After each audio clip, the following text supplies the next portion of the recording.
বিয়ার খাবি বলবি?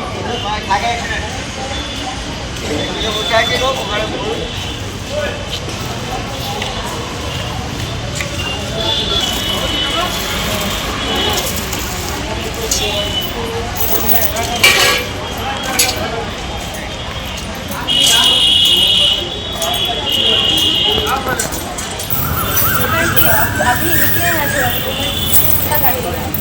डॉक्टर के पास हैं।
ডাক্তারবাবু বলছে বলে যদি সাইকেল ধরে দুবার অ্যাক্সিডেন্ট করলে কিছু